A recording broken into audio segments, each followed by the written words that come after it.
Hello, everyone. We are going to give it just a minute for the room to populate, but we do have a lot to cover in today's C2C care webinar, so I want to make sure we give enough time to our speaker. I'm going to start by sharing my screen.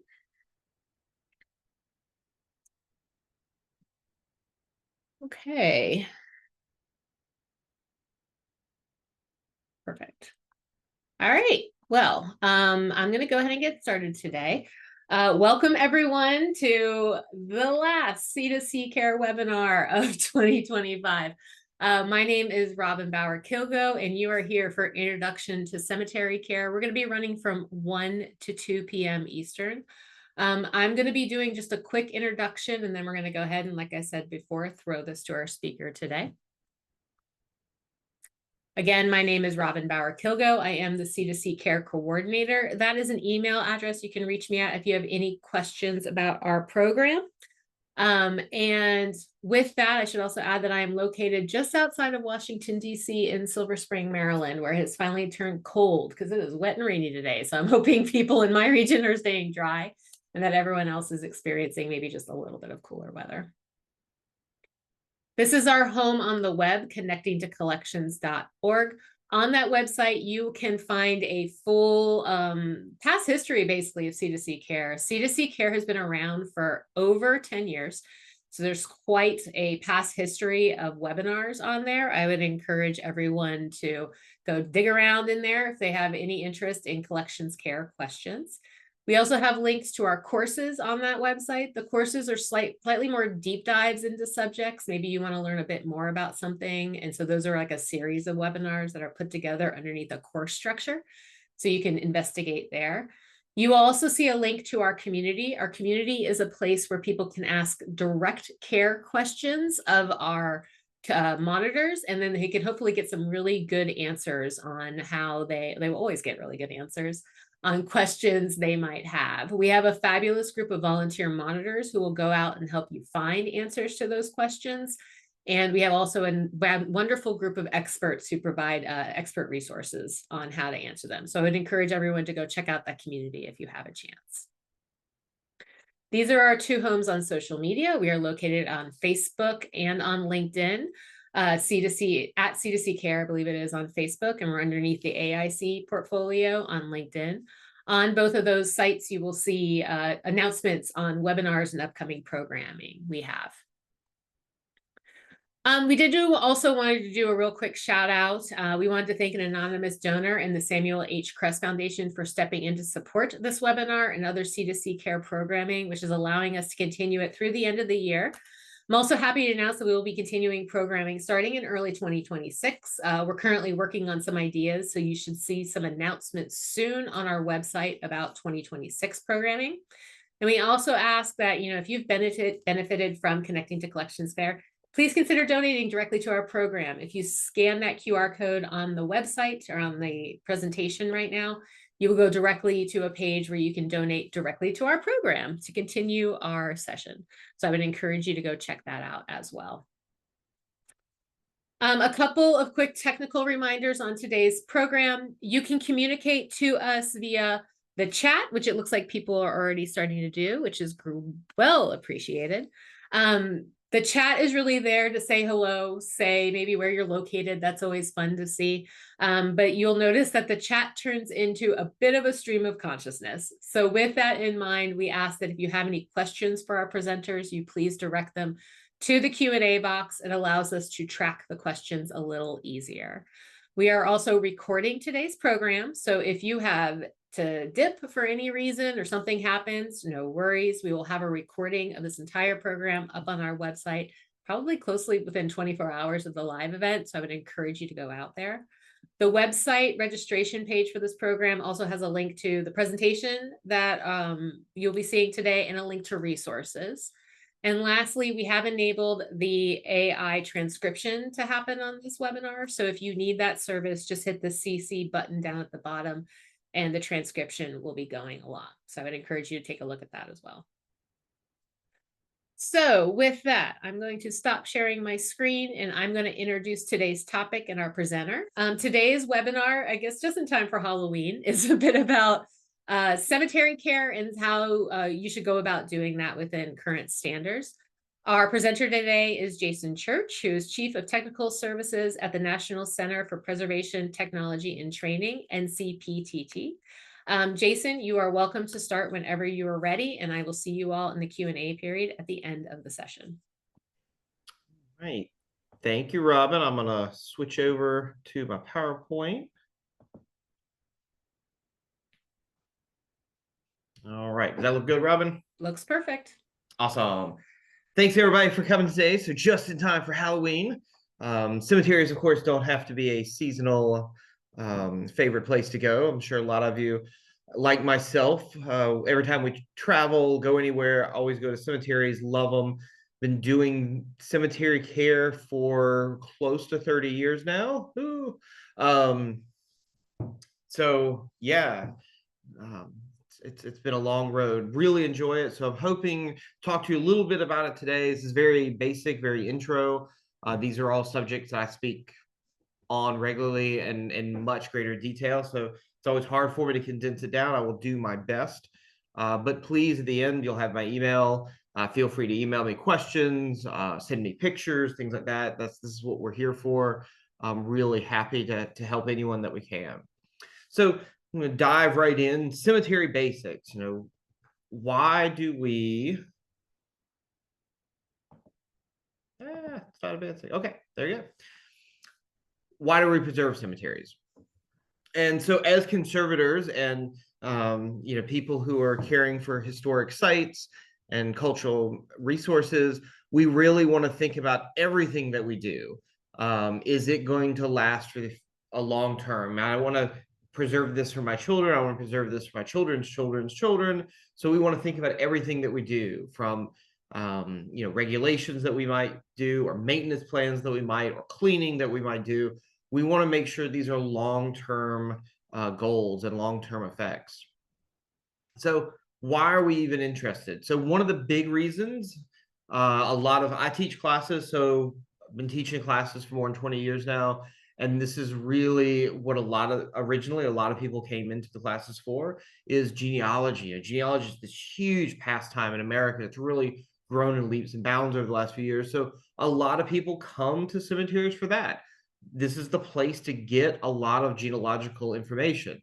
A lot of times how people are related, and even the proximity to each other tells us a lot about, but it also tells us a lot more about the people than just their names and dates. A lot of times cemetery epitaphs have an incredibly rich amount of information on them. So a lot of people come for that. For me as a conservator, this is why I got into it.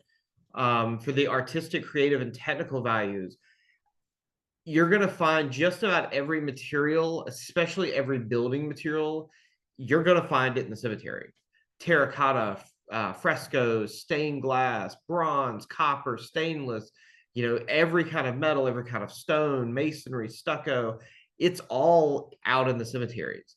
So these are really things, I've worked on everything from bronze to puffy fabric paint used to mark epitaphs, glass. It's all out there. So as conservators, it's a fascinating microcosm of materials.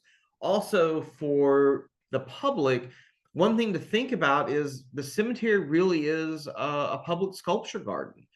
Your town isn't ever, it's never going to be able to afford the sculpture that is already out there. I mean, hundreds of sculptures done by, really accomplished artisans, all out there. So really think about that and try to get people to appreciate this as a sculpture garden, as well as, of course, a place to honor the ones who have come before us and our ancestors. It also is a place that marks historic events.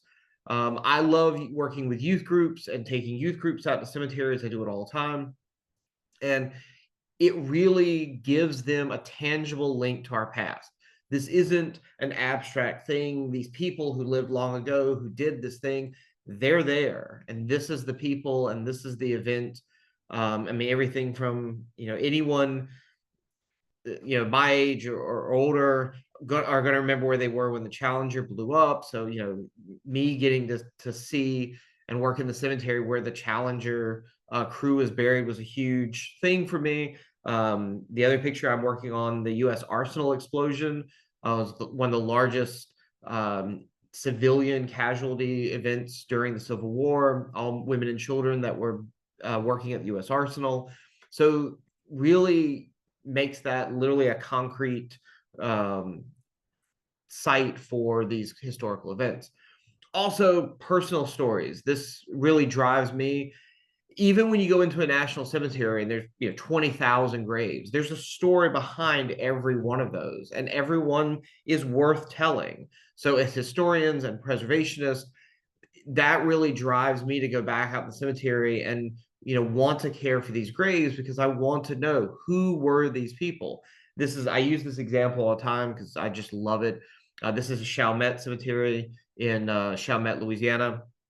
This is Lyons Wakeman, real name Sarah.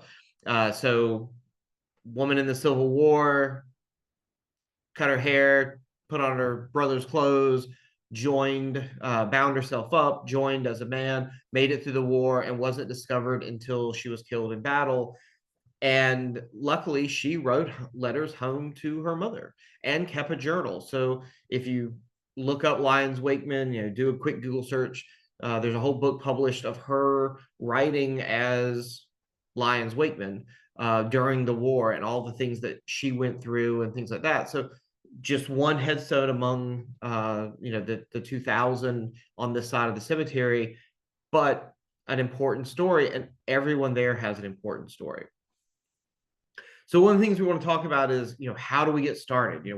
Maybe you're the steward of a cemetery. Maybe you want to be the steward of the cemetery. Maybe this is something you've been voluntold to do. Maybe a cemetery is now coming under your purview, and this isn't something you've really dealt with in the past. So, how do we get started? So one of the first ways is documentation. What do you have? You really need to do documentation first to figure out the conditions you have, what's out there, how many graves, how big is the cemetery. These are things that not everyone knows. And it may sound silly, but I work with cemeteries all the time who we don't know who's buried out there. We don't know what condition the stones are in. We've had theft and we don't know what we've lost, or we think we had some things stolen, but we can't get them back because we don't have proof of it. These are all cases I've worked with. So really going out to do documentation, it's very easy to do. It doesn't take a lot of effort and a lot of money. I'll talk more about that, but there's a lot of forms available online. I'll give you some links later, but check with your state historic preservation office. Most SHPOs have state forms that you can download and enter right there online into their database. So the important thing, doesn't matter what form you use, they're all very similar to each other. There's lots of apps and online databases now, and access databases and Google Forms, lots of things out there. But it's really important to figure out what all of those things on the form mean. And then if you're doing it yourself, or most likely you're getting volunteers to do it, you need to train everyone as to what all of those terms mean. You may know and think it's, of course, everyone knows the difference in an obelisk and a pillow monument kind of thing, but doesn't mean all your volunteers do. So it's really important to have a little training. Buy some donuts, talk them through the form. This may seem silly, but I run across this all the time. What's the difference in a headstone and a footstone? Worked one time on a cemetery that they had paid a group to come in and do this huge documentation of a 90-acre cemetery. And years later, when we actually started to use the transcriptions that were done, we'd have 20 people buried in a lot. That's a lot of people. We'd go out and realize it took us a little while to realize no one had told the group that came in the difference between headstones and footstones. So they're listing each as their own separate form. So it looks like instead of 12 people buried there with a headstone and footstone, there's 24 people buried there, or 22 people buried there. So really important just to get those definitions down, give some really simple instruction so that you get the best information. Another thing is plants as grave markers. We sort of forget this. So maybe they're early graves, maybe the headstone's been stolen. A lot of early African American cemeteries, it was illegal for slaves to read or write, so marked headstones were put in. So these are really important to use and look at what kind of plants are out there that may be grave markers. I myself am not particularly a plant person, so when I do this, I always reach out to the local garden club or the local ag extension and bring them out to sort of help us figure out, hey, are these here on purpose? Are these volunteers? And a great example is the top photograph. That's a funeral home marker. So that's been put there a very long time ago, unfortunately. Headstone was never placed. But you see this sort of weird bramble of thorns. That's actually a group of tea roses. So in the spring, those come back out as these low little dwarf roses. And once we were working the cemetery, we found all these, anywhere from 2 to 6 foot long, very skinny little paths of roses. We realized they were all marking burials. So I recommend, waiting until the spring to do documentation, to look to see what flowers are coming up, what bulbs are coming up, that sort of thing. Also, unconventional grave markers. Where I live in Louisiana, we don't have a lot of stones. So if there's a stone out in the graveyard, it's marking someone. Just did some work in the mountains of North Carolina, where I'm originally from. There's stones everywhere. They probably just came out of the ground. So really think about, maybe things that you might think of as trash, may be really important grave markers, maybe very intentional grave markers. So kind of keep that in mind if you're going out to do documentation. Another thing is just doing the transcriptions. Keep in mind there's right ways and wrong ways to do it, but think about, transcribing everything, not just the birth date, the death date, their name, but all the things that are on it. And I do a lot of work with vernacular markers. They're my favorite. And sometimes they're backwards or upside down. So you would denote that so it keeps the character and the beauty of that grave marker. So one great thing is, if you're not familiar with findagrave.com, it's a great website. And a lot of it's all crowdsourced. So people enter the cemeteries, they enter the epitaphs, they load photographs, and it's a great way to do research that's crowdsourced. So thank you for all the volunteers. If you're any of them, I know I am, that go out and photograph these sites and enter them. As researchers and even as preservationists, we do use that information for a lot of things. And I've got a great example later on, but be really careful. It's not just the elaborate, beautiful headstones, also things like these funeral home markers. If you can see that is dated 1958. I took this photograph maybe a year ago. So that piece of paper under glass has lasted since 1958. So it's really important for us to get that epitaph information and get that on our little plat map that we've made, because a mower is going to hit that. Someone's going to, storm's going to blow it over. Limb's going to hit it. A little bit of water gets behind that piece of glass, and it's gone. So it's really important to try to not just focus on, the elaborate artistic headstones, but even things as simple as these temporary funeral home markers that, of course, don't always work as they're supposed to, and they don't become temporary any longer. Like I said, this is 1958. Also, the iconography, super important. There's a book I highly recommend. It's a great book. It's a little, pocket field guide. But the epitaphs contain a lot of information, but the iconography is equally important. It tells us more about those people. What were they into? Maybe what religion? Maybe what trade? Social organizations, and other ways we could tie them into the community and tie them to other people and tie them into history. So always important to note and photograph the iconography. Speaking of photographing, so as I said before, lots of forums out there. If you're bringing in volunteers, every volunteer you have probably has their phone on them. Great quality cameras these days. So a real easy way to get our cemeteries documented. Everyone's got a phone. We just want to make sure we take a good photograph of the epitaph, the overall, and a little bit of the landscape shot, so we can know where that stone is in connection with all the rest, in case something happens, like a stone gets missing or gets damaged, which happens frequently, especially after large storms and disasters. Like I said, I was just doing some work for FEMA, looking at hurricane damage and tornado damage, and it's amazing how far some of these stones can travel. We want to get them back, and we're using Find a Grave to find where some of these stones originally come from. So a lot of things out there on genealogy forums and on YouTube and the internet and things like that talk about ways to do photo and documentation. Not a big fan of using flour or chalk or shaving cream.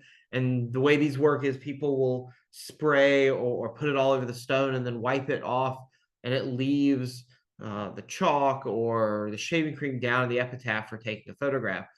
That's really not good for our stone. What it does, it leaves a really sticky food source behind. And the chalk, a lot of times, the chalk that we buy now has added dyes in it, so we get a lot of staining. I don't know how many of us have ever tried to remove pink or red chalk from marble headstones after they've been chalked by a school group. So we want to avoid all of these things. The easiest now is filters and apps, and editing even on our phone, doing photo editing really is the best way. Also, keeping mirrors at about a 20-degree angle to catch the sun, photo reflectors, all of these things work really well, very inexpensive. I'm there by myself doing documentation a lot of times, so I can move a photo reflector. My phone operates my camera on a tripod, and I can photograph it by myself very easily that way. So I mentioned Find a Grave earlier. So other ways to do documentation other than walking out and taking our photographs, which is our first phase. Other phases are looking for historic photographs and primary resources and historic documentation.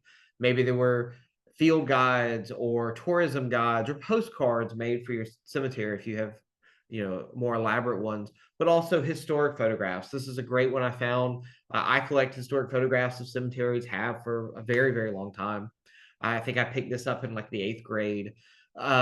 This was a whole photo album that contained all these cemetery photos. And now with the magic of Find a Grave, I can easily put in their name and find that same headstone now, 100, more than 100 actually.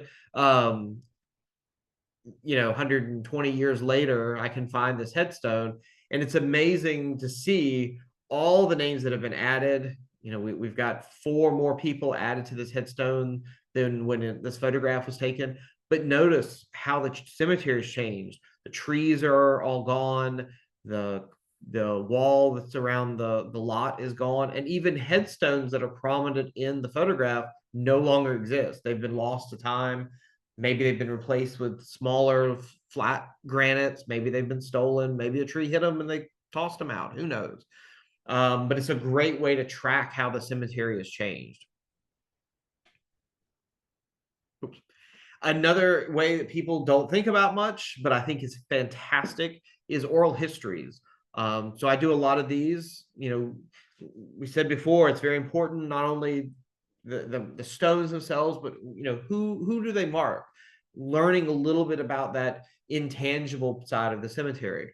So finding elders of the church or the community or past caretakers of the cemetery, you can learn an incredible amount of information by going out and talking to these people about the cemetery and taking them out in the cemetery. This is Miss Bertha Harris, who just passed away. She was well over 100, she's like 104, 105, something like that. She just passed away this year.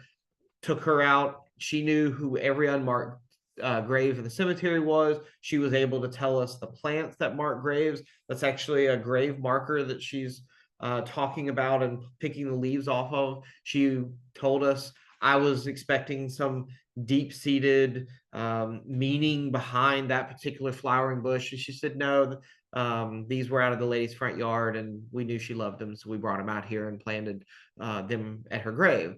Great story. We wouldn't have known that. We wouldn't have known who was buried there, but Miss Bertha Lee knew. So I talked about earlier, this is a great way to involve the community. Fraternities, sororities, Boy Scouts, Girl Scouts, AmeriCorps, just the list is endless.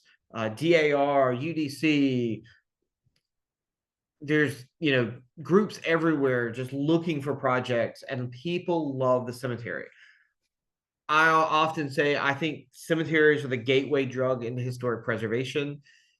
I may not can convince you that the brutalist concrete library in town is worth saving, but it's very easy to convince anyone that historic cemeteries are valuable. Everyone has someone they love in a cemetery. So it's easy to convince people that a cemetery is worthwhile and worthy of our attention and of our preservation and of our time. And then you get them hooked on historic preservation. You can convince them of other things that are important to save. But getting people into the cemetery is an easy way to get them involved in preservation. Done a lot of work with the National Trust. They have Hope Crew projects, they have Volunteer Month, things like that. So worked with huge youth groups. We've done 400 students at a time, 400 volunteers at a time into some cemeteries. You just have to have a lot of people there to handle them and have them working and oversight. But great way to get people involved. Another thing I get asked a lot about now for documentation is ground penetrating radar, so GPR. So everyone, this is the magic tool now that everyone wants to use, and we see tons of grants coming in, tons of asks, and we get calls all the time. And the first thing I ask people is, why do you want GPR? Do you just want to know if someone's there? And do you want to know who's there? So GPR can only answer some questions. It can tell me, yes, there's a grave right here. It can't tell me how people are related to each other. It can't tell me if that's a child or an adult or a male or a female. It can't tell me how people are related to each other. That may sound silly, but these are questions I get all the time. So do you just want to know that, yes, there's more people buried than you thought? Maybe GPR is really not what you need. It's expensive. Maybe simple ground probing with a rod to say, oh, we found a grave cavity. Yes, someone's buried there. If you do need to know how many people are buried, or maybe exactly where they're buried because you're trying to put other burials in amongst them, GPR is probably a good option for you. And if so, I highly recommend not trying to rent it and do it yourself. These parabolas are what you're going to get, and it takes the skill of pushing a GPR sled is minor. We can train anyone to do that. We can get our volunteers to do that. Interpreting the data, that's the important part. So to me, I work with cemeteries constantly who rented one, or they didn't have the money to hire a company to do anything more than the survey. And what they get is a whole bunch of useless information that they can't use and they pay for no reason. So if you're going to do it, it's worth having the money and really hiring someone who can interpret the data for you as well and give you the information you need. And then going back, what is the question you're trying to answer? And a lot of universities do it now. A lot of CRM, cultural resource management firms do GPR. So there's a lot of people out there doing it. It's very reasonable now. The price has definitely gone down. But again, you really should consider, why do you need that information? And then, is it really worth it? So another thing, get lots and lots and lots of questions about all the time. This literally could be my full-time job, just answering questions about cleaning. Cleaning is the great thing. People love it. It's instant gratification. Everyone feels like they really did something. So again, just like with our GPR, if you're gonna clean, you need to ask yourself, why are you cleaning this? Are you trying to clean the cemetery to do some repair work, to do the documentation work, which is commonly why they're clean? Are you going to try to maintain that level of cleanliness for the future? Can you afford it? Is it even worth it? Maybe it's not. Maybe leaving the cemetery as it is and just photographing it and caring for it and uprighting stones and getting broken stones repaired is more important. We don't always have to clean.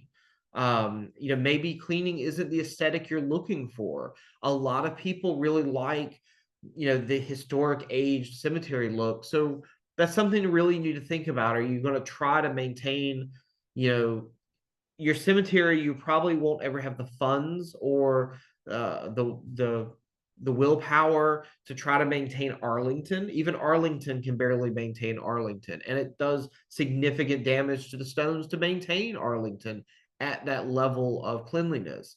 So something you really need to ask yourself. So a lot of times people are cleaning for this reason, readability. They want to document it, they want to photograph it. You need to document the epitaph. And a lot of times, this biogrowth, this smorgasbord of different biological growth, we've got lichens and mosses and algae and mildews all growing on the stone, and it makes it unreadable. So here's a great example. This is the same stone. This is about 20 minutes after it was cleaned.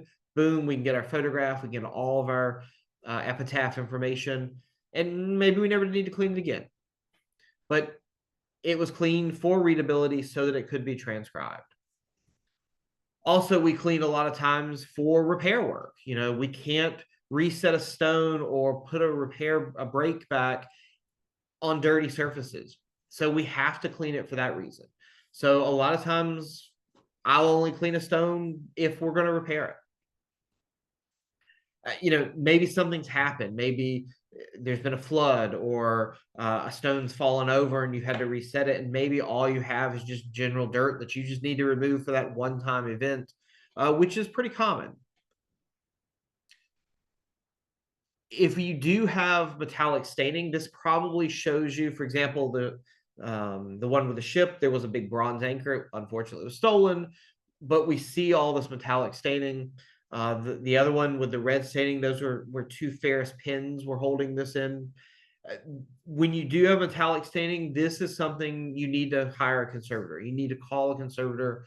This is going to take an extra level. And if anyone has this, feel free to send me pictures. I can walk you through it. But this is really something you need to bring in a conservator for metallic staining. And like I said, it's not impossible. This is where a well went bad at a cemetery and put rusty water on through the sprinkler systems, and we had to clean it.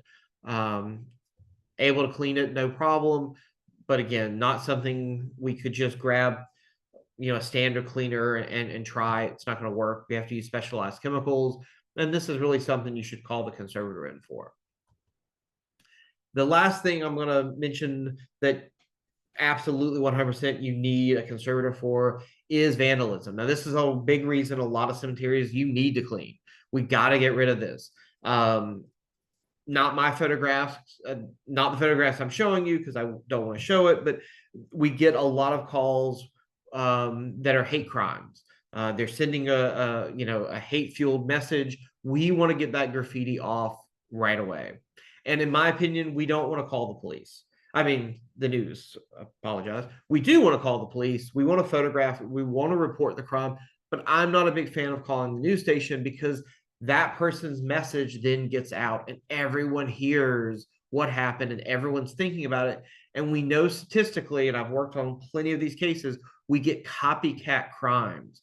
People see that hate message on the news and they're thinking, I feel the same way and I want to spread that hate. So you get copycat crimes. So call the police, photograph it, call a conservator.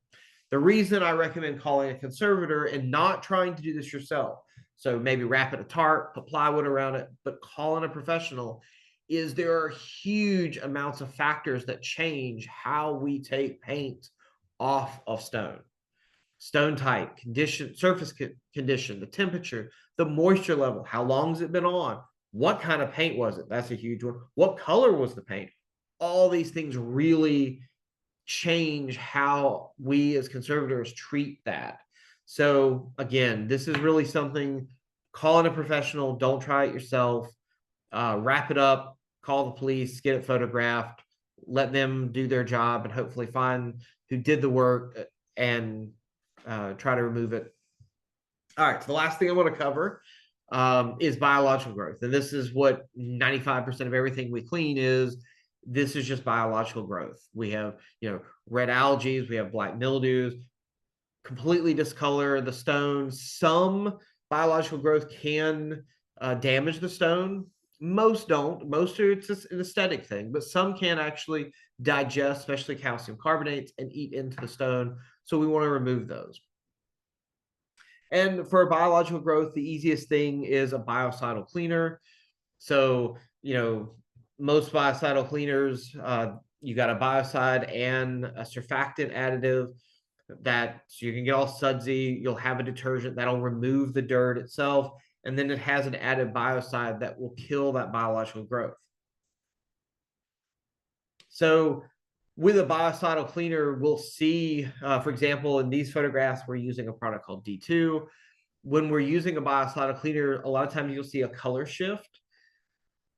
That's okay. That is that biological growth dying and producing a keratin or a different chemical to try to combat the fact that it's dying. So we'll see that color shift, that'll rinse away, and it will continue to lighten. So when we get done with the stone, it'll look okay. It won't look as good as you thought, maybe as good as you want it to. That's okay. Leave it alone. We want to do very gentle cleaning. We're going to clean one time and we're going to quit. We're going to let the cleaner really do its thing. It'll continue to lighten over time as that biocide takes an effect. And really, as that biological growth that's on there dies off, it's leaving a root system behind that's slowly working its way out as it, the natural weathering of light and dark and humidity cycles and dew cycles are working, that wetting and drying are working the root system out. So the stone will continue to lighten over a week, a month, couple months. It'll be significantly lighter. The stone's not changing composition. The stone's not changing color. It's the biomass that's in the stone that's changing color.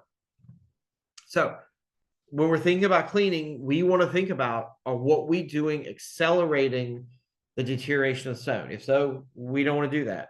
What's the long-term stability? How long has this cleaner been around? Has anyone tested it? Has anyone really looked into its long-term effects of the cleaner on the stone, on that biological growth?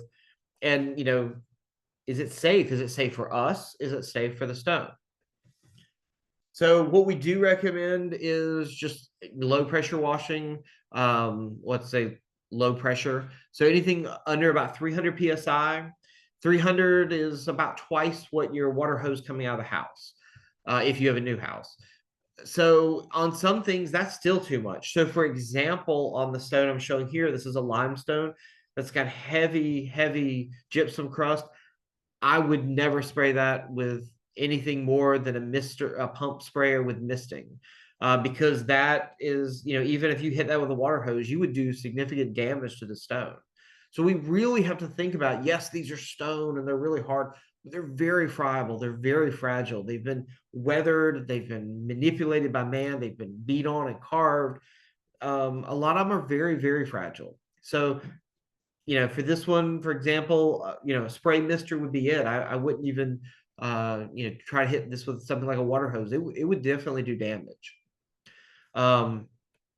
Things we don't want to do, and we see recommendations and videos on this stuff all the time. No power tools at all. There's no place for power tools in cleaning in the cemetery. And this could be wire brushes or even just regular nylon brushes. I see people say, well, this is a very soft brush, and I put it on a drill or an angle grinder.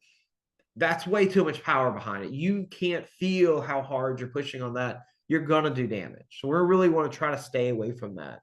And here's a great example. Someone cleaned the top of this obelisk, and you can see, this isn't even on magnification. This is just my cell phone, how much this cut into that stone. So this did probably 100 years worth of natural weathering, just eroding away at the stone. But now we have a surface area that's much greater than it was before we cleaned it. So this is going to get dirty faster. So definitely want to stay away from any sort of power equipment when cleaning. This is something we do with our hands. So no pressure washing of any kind. I hear people tell me all the time, well, I know how to pressure wash. I know to keep a wide tip, and I know to keep it a foot away. This is what we end up with a lot of times. Someone who goes, well, it worked when I held it this far out, boy, the closer I got, the faster it was cleaning. But I had this swirling head that just keeps it really even. And we come into the cemetery and we see this sort of thing.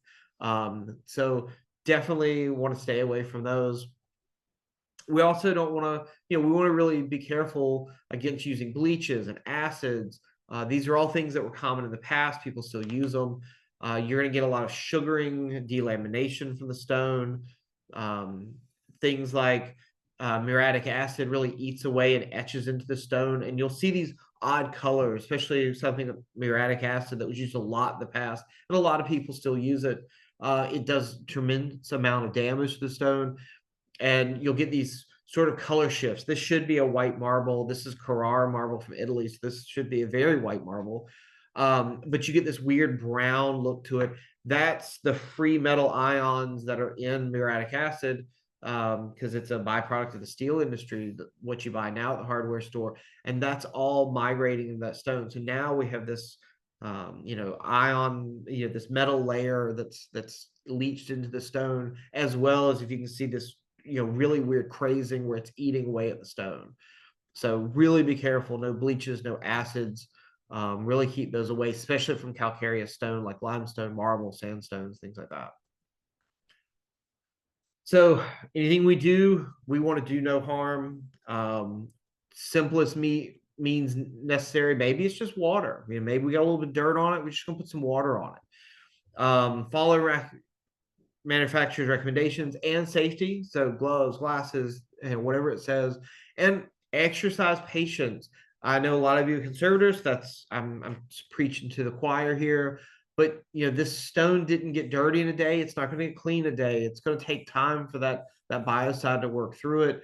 But also, we don't want to go in and just scrub and scrub and scrub the stone until we get it clean. It's going to do damage.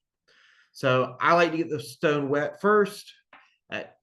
That way, all that lichen and biological growth will really absorb that, swell up. It's ready to take on that cleaner. It also keeps any mold spores and things down to a minimum as you're cleaning. Lots of water. Put our cleaner on. Small circular motions. Start from the bottom. Work our way up. All good recommendations. Another thing, so I've talked about, scrubbing with a soft bristle brush. My recommendation, my rule of thumb on a soft bristle brush, I like natural bristles. If I would wash my car with it, it's probably okay to go out and work in the cemetery with it. And I don't mean scrub my tires. I mean wash the hood of my car. If you're okay washing the hood of your car with that brush, it's probably okay for the cemetery. But again, we want to check every stone. For example, this one, this stone is just too friable. It's sugaring really badly. It's just at a bad angle, the way it's really taken on, weathering, being that exposed over the years, that much surface area up to the sun and rain. This one's really friable. So scrubbing would do damage. So for this one, we sprayed it with a little bit of cleaner and left it alone. We didn't scrub it in any way. We just got it wet, sprayed it with a cleaner, let our cleaner dwell for a little while, come back and rinse it. And in about, 6 months, this stone will be very clean looking as the biocide killed the biological growth and it continued to lighten. But, completely hands off. So take a class. I highly recommend, take a class with someone on how to clean. A lot of state preservation offices now teach classes. I think Arkansas did one last weekend. This year I've done some for the state of North Carolina. They do regular classes. If you're lucky, somewhere like Florida, you have FPAN that does classes on a regular basis. FPAN is Florida Public Archaeology Network. I know the state of Utah has started doing classes. So lots of states are teaching classes on how to clean. Definitely go get your hands dirty, talk to the experts, clean the stone. And then this is something you can come back and teach other people. Like I said, we get lots of youth groups that come back and work with us. NCPTT, we teach classes all over the country. You're welcome to come to one of ours. Association of Gravestone Studies, if you're not familiar with them, please go check out their website. It's a great organization. Every year at their annual conference, they have a workshop where they teach resetting and they teach cleaning, but they also advertise cleaning workshops on their newsletter and on their website. And those workshops are ones that they feel confident with the people teaching them. So that's a good way to know you're getting good information. So I highly recommend checking out the Association for Gravestone Studies. And if you're really into cemeteries, you found your people. It's a great organization to be part of. And that's my 45 minutes wrap up. If anyone has any questions in the future, of course, we've got time for questions now, but if anyone has time, questions in the future, feel free to email me. They're at my Northwestern State University email, and I'm happy to answer those questions for you and hopefully be able to help you. Thanks, Jason. I just put in the chat for everyone a link to the resources page, really the registration page that includes a copy of this presentation and some resources that Jason had shared in the PowerPoint for you guys to access, and also a link to the survey for today's program. I always like to put that in there early on just to grab people before they dip for the end of the hour. So, and yes, we do have questions. So, and I jumped the gun and answered the first question because I'm showing my original training in archaeology. Someone asked, what does GPR stand for? And I said, no, it's fine. Ground penetrating radar, which, correct me if I'm wrong, Jason, but I always call it like sonar for the land. Is what I always like to think of it. So kind of, and I know sonar is different, but I think people are used to that concept a little bit more. So it's that idea that could you talk a little bit about just how GPR works? Yeah. So there's really a couple different methods. GPR is the most common. That's the one everyone sort of knows.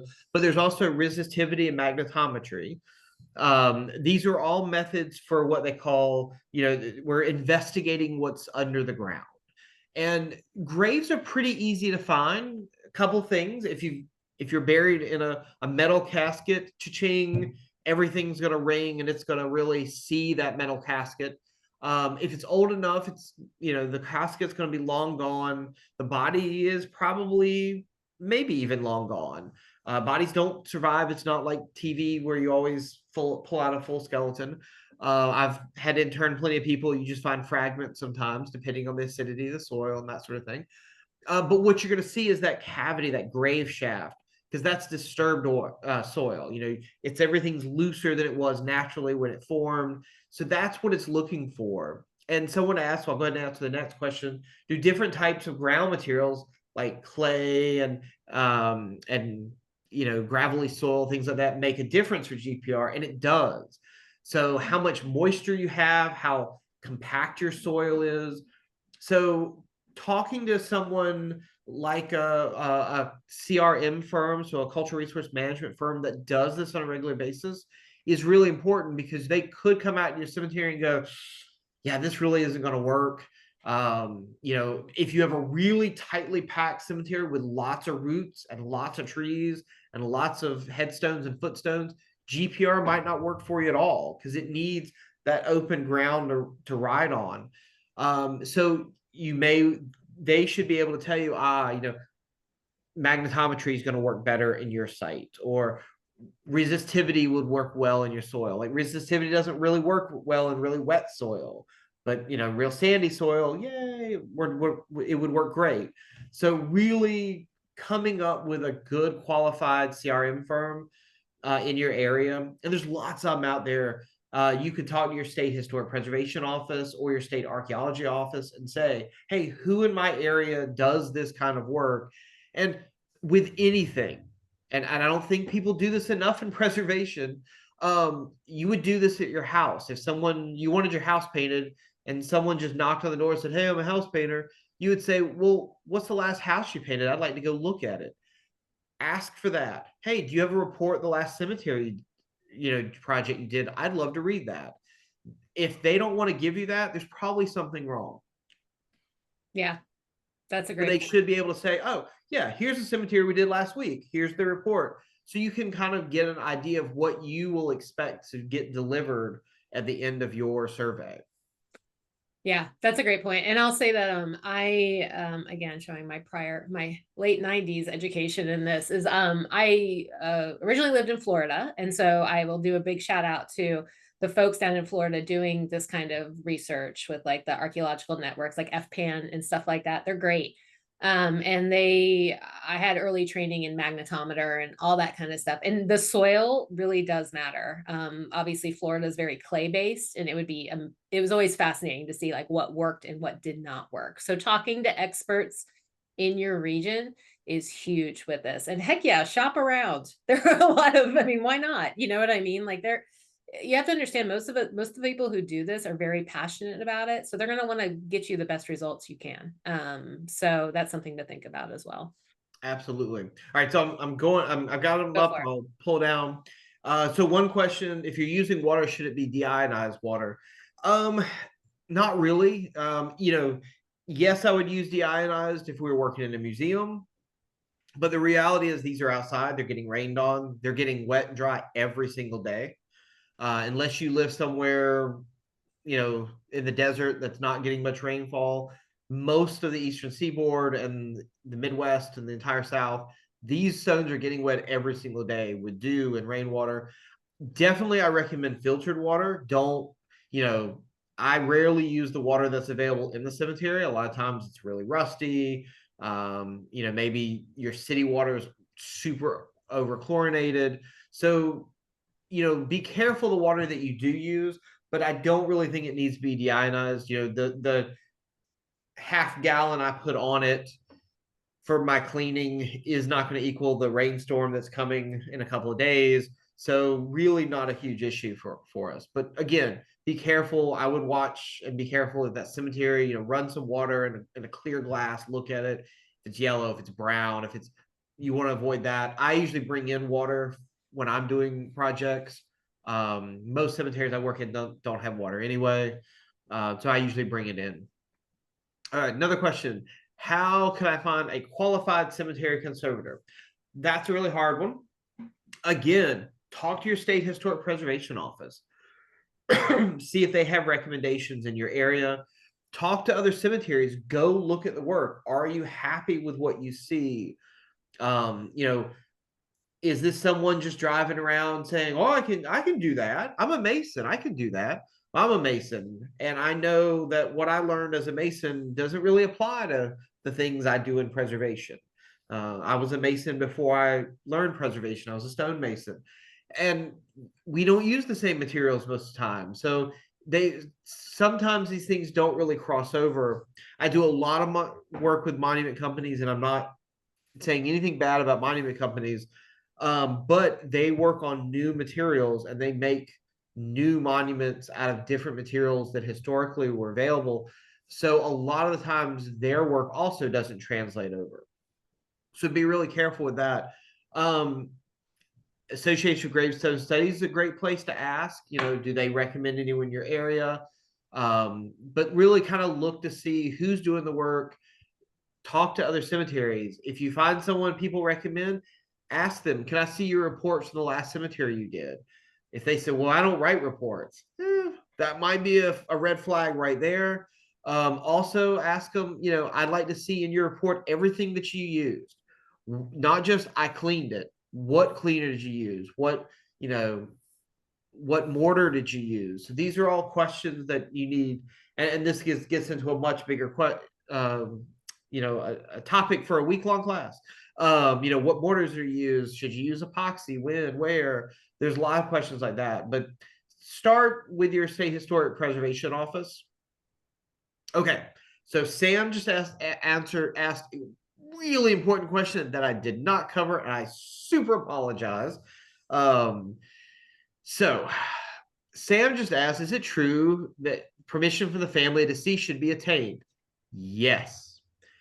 There is no Good Samaritan rule in historic preservation. You would get shot if you walked up to someone who had an incredibly beautiful home that is just so historic and so gorgeous, and you just started cleaning it. There's no different. Those headstones belong to someone. You need permission. I know there's a lot of videos out there and people on social media just random cleaning. Hopefully they have permission. All the work we do, we've gotten written permission from them. We've gotten the go ahead. We're usually working for the family. Not always. So it depends on the cemetery. The cemetery may have the rights to those lots. I know a lot of times we work, for example, for like dioceses, they'll say, oh, well, this cemetery, you can clean anything in here. We have the final say. Or maybe it's a municipal cemetery that they have a contract that says, oh, well, yes, this is a city owned cemetery. You can clean anything you want. But you need to get that permission. You need to talk to someone in charge. You really should not just go out and go, oh, this is a really beautiful stone. I'd like to clean it. Because maybe that family doesn't want you to clean it. Maybe they don't want anyone to clean it. They don't want anyone to touch it. You really do need permission. Just because you want to do it doesn't mean you should. Just think about somebody walking up and you look out your window and they're washing your car. Like, I didn't ask you to do that. Maybe they're not using the chemicals I would want to use to wash my car. Maybe they're not using the brush I would want to use. So you really, really, so thank you so much, Sam, for asking that question. I really meant to say that, and I feel horrible I didn't. But yes, you do need to do your best to get. You need to get permissions. Um, so Brian Draper asked, what are treatments for stones that are spalling and delaminating? All right, so that's a much bigger question that we can't answer in these few minutes. But that's where you need to bring in a conservator. So there are treatments. Sometimes they work, sometimes they don't. Sometimes when stones are made, they're not split between the correct layers. So you have what we call inherent vice. So that stone is, you know, that layer has been beaten on by hammer and chisel. Now it's been weathered and it's going to start delaminate. And we can slow that a lot of times. Doesn't mean we can always stop it. Yeah, sometimes it works, sometimes it doesn't. But this is where you need to bring in a conservator, someone who deals with not only deals with that, but deals with your type of stone. For example, I don't really work on slates. I don't, if I'm going to work on slate, if I get a call for a slate, I'll call an expert. I'll call a conservator, someone like Francis Miller or Joe Farinini, someone who I know is up north who works with these on a constant basis. I don't. I live in the South and work mostly on the East Coast and in the South. I don't deal a lot with slates. So not only find a conservator, but find someone who is comfortable with that stone type. Send them a picture and say, hey, are you comfortable with this? And don't expect that we can always keep them forever. So good documentation, good photographs, maybe a 3D model, things like that. Because definitely if it's spalling real heavily and if it's split between layers, we could lose it. All right. Someone said, sorry, I missed this. Did you recommend a specific brand of cleaner that has worked well? So Kira, I recommend D2. I've been using it 24 years now. I've had really great results with it. I started using it when I worked for the city of Savannah. I was a conservator there long before I came on this job. So yeah, I've had really good results with that. The National Park Service did testing on a variety of cleaners and really found that D2 was a really good product that didn't do any damage. And there's definitely other ones out there too, but primarily that's what I use and I really like it. So Cricket asked a great question. Is there pressure to keep veterans' headstones clean and bright? Yes, there is a thing called the National Shrine Standard, and that really is a standard to keep them, think about them being uniformed in military uniform. That's why the stones look the same. That's why they're all uniform. Yes, so we do clean those. We try to keep those as clean as we can without doing any damage. So something like soft bristle brush and D2 won't hurt it. And for me in a cemetery, that's one of the first things. If we're there under contract, I'll reset any veteran's grave that's in there to keep it upright and at attention, and that's what they call it. So yes, there is there is definitely an extra effort to keep veterans' graves clean. Do you have any specific resources that you recommend for stone identification? Ooh, that's a good one. I teach a class on it. I'm trying to think of where else. That's a good question. Maybe I should do a CDC care for stone identification. That's something that takes, of course, longer, but yeah, that's trying to think if anything's really been written that great. That's a gap that I need to fill. Happy to talk to you about it. Like I said, I teach a class in it. A lot of monument dealers will can tell you, and that's an easy way if you know a local monument dealer that can tell you like what that kind of thing, what stones what. But yeah, there's a lot of stone that was used that isn't used much anymore. And for example, I get this all the time where people want to get rid of some, not necessarily in a cemetery, but architecturally, who want to get rid of that cast concrete and ends up being carved limestone. We kind of forget about limestone, or something great like you're down in Florida and it's some really beautifully carved coquina or travertine, and they're like, oh, it's old concrete, can we get rid of it? Oh no.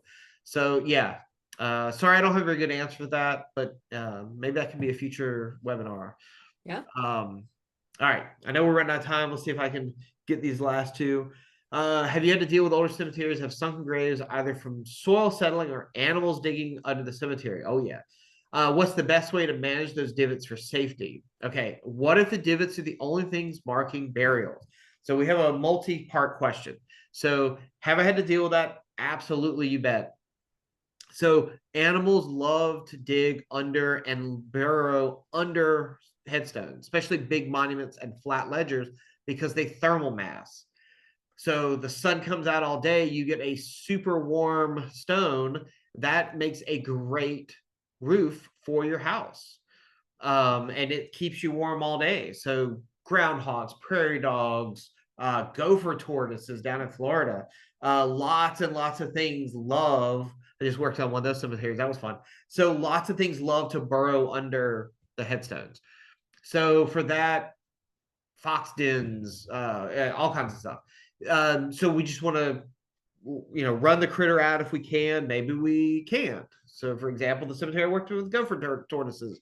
We'll just one day when they move along, we'll reset the stones later because they're protected, and that's okay. But otherwise, trying to stabilize that stone and get soil back under it really helps.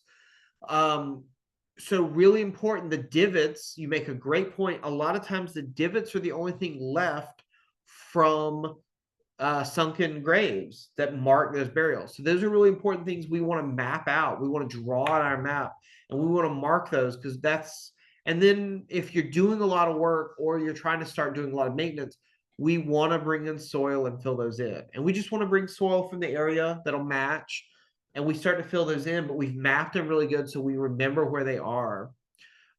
Maybe you mark them in some way, maybe you don't. Maybe you just map them out and you've got a nice map that shows where those divots were and you fill those in.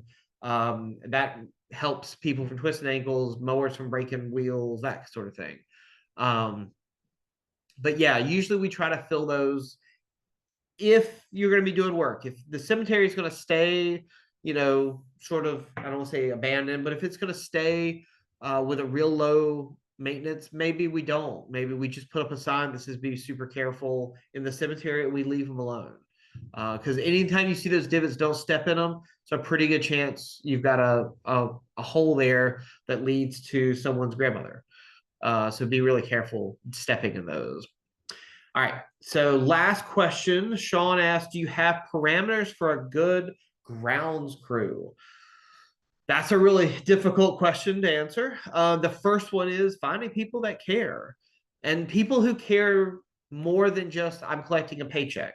People that understand why they're there and the historic significance and the respect needed to work in that cemetery. And then if you go like on YouTube and on the NCPTT website, we have in that link Robin sent, we have guides to mowing, guides to grass care and maintenance and things like that. So we have a lot of like sort of tips and things like that for, you know, putting bumpers on mowers to keep mowers from hitting it, how to weed eat properly, all that kind of stuff. We have videos and we have graphic stories and things like that on it.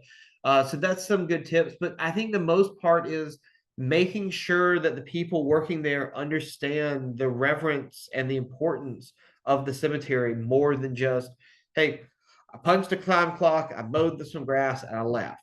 They need to understand that this is a super important place and all these people matter. You know, put it in a personal perspective. How would you want your grandmother's grave taken care of? And this, because this is someone's grandmother or grandfather. I mean, these things are important. Yeah, the only thing I was going to add to that is just from helping with and this is slightly different obviously, but helping with building out housekeeping plans and stuff with crew, buildings and maintenance crew at museums I've worked with and stuff. If you bring them into the project as compared to dictating to them, that usually Good works a point. lot better. Like, so just kind of like you were saying, being like, hey, we all want to care for these items, so let's get together and come up with the best way that matches both of our needs. You know what I mean? And I think that's something to really think about as well. So Yeah, nice point. yeah. Well, thank you, Jason. That was hugely helpful. It was great timing, especially a day before Halloween, for us to be talking about cemetery care. But we do appreciate you doing this. I've been adding links and other things into the chat.